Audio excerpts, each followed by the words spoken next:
menjaga Laut Natuna Utara, Bakamla siap rangkul negara ASEAN.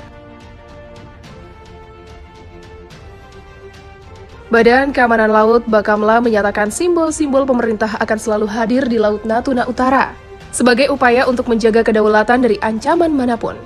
Bahkan, Bakamla siap bekerja sama dengan negara ASEAN. Pernyataan itu disampaikan untuk merespon sikap agresivitas Cina di wilayah perairan Laut Natuna Utara. Akhir-akhir ini kapal penjaga perbatasan Cina kerap warawiri di sekitar area pengeboran lepas pantai di Natuna. Kepala Bakamla Laksmana TNI Aan Kurnia mengatakan selain simbol negara, juga akan ada patroli rutin yang dilakukan jajarannya. Simbol-simbol negara selalu hadir, baik itu Bakamla dan TNI Angkatan Laut harus selalu hadir. Demikian ungkap Aan ketika memberikan keterangan pers. Selain aktif melakukan patroli, Bakamla juga mengusulkan agar dilakukan eksplorasi dan eksploitasi sumber daya alam.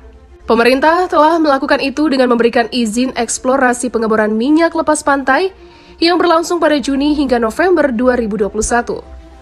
Aan menjelaskan Laut Natuna Utara memiliki potensi sumber daya laut yang melimpah, tetapi pemanfaatannya belum optimal, terutama komoditas perikanan. Menurut Aan, strategi itu penting dilakukan lantaran Cina semakin gencar mengklaim area yang masuk zona ekonomi eksklusif di Laut Natuna Utara. Aan pun berniat melakukan diplomasi dengan penjaga perbatasan laut lainnya di kawasan ASEAN. Apa langkah konkret diplomasi tersebut? Pertama, Bakamla RI akan gelar pertemuan dengan kapal Badan Keamanan Laut se-ASEAN pada 2022. Lebih lanjut, di dalam pemberian keterangan pers ini, Aan mengatakan Bakamla akan menggelar pertemuan dengan negara-negara di kawasan Asia Tenggara. Rencananya ia akan mengundang kepala Bakamla dari 5 negara dan bakal digelar di Batam pada 2022. Aan menjelaskan ia ingin menggalang dukungan dan menyamakan sikap menghadapi klaim sepihak Cina di wilayah Laut Cina Selatan. Kami merencanakan ini pada Februari 2022. Ini merupakan pertemuan pertama kepala-kepala Coast Guard di se-ASEAN. Ini merupakan inisiasi dari Bakamla dan mudah-mudahan bisa dilaksanakan. Begitulah ungkap Aan. 5 negara ASEAN yang diundang Bakamla Indonesia yakni Malaysia, Filipina, Singapura, Vietnam, dan Brunei Darussalam. Aan mengatakan melalui pertemuan itu diharapkan bisa terjalin semangat persaudaraan antar negara di kawasan dan menyamakan sikap terkait isu Laut Cina Selatan. Kedua, Bakamla sebut tak hanya Indonesia yang diganggu Cina, Malaysia juga mengalami hal serupa. Menurut Aan, pertemuan yang rencananya digelar Februari 2022 itu juga bisa dijadikan ajang menukar informasi di antara Coast Guard di kawasan Asia Tenggara.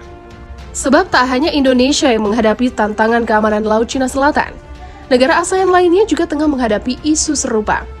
Misalnya, Malaysia saat ini mereka juga diiming-imingi, saat ini mereka juga diganggu.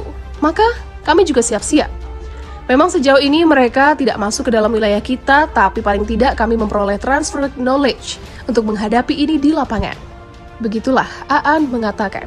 Ketiga, Cina layangkan surat protes ke Indonesia karena mengebor di perairan Natuna Utara. Sebelumnya, Cina untuk kali pertama melayangkan protes kepada Indonesia karena mengebor minyak di lepas pantai Laut Natuna Utara.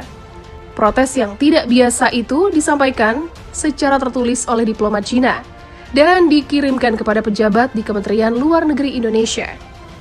Informasi ini kali pertama dilaporkan kantor berita Reuters dan dikonfirmasi 4 individu yang tak disebutkan identitasnya. Di dalam surat itu, negeri tirai bambu meminta Indonesia menyetop pengeboran lepas pantai karena lokasinya diklaim berada di teritorial 9 garis putus-putus. 3 orang lainnya turut mengkonfirmasi bahwa Cina mendesak Indonesia agar menghentikan pengeboran minyak yang sudah berlangsung di sana. 2 orang di antaranya bahkan menyebutkan Cina berulang kali menyampaikan tuntutan tersebut. Anggota Komisi 1 DPR RI dari fraksi Partai Nasional Demokrat, Muhammad Farhan, membenarkan adanya surat tersebut. Ia sempat diinformasikan mengenai adanya surat protes dari negara Panda kepada Indonesia.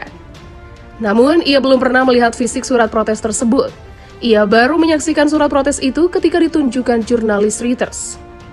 Ia mengatakan surat protes itu dilayangkan Cina bersamaan dengan adanya laporan banyaknya kapal dari negeri tirai bambu yang warawiri di Laut Natuna.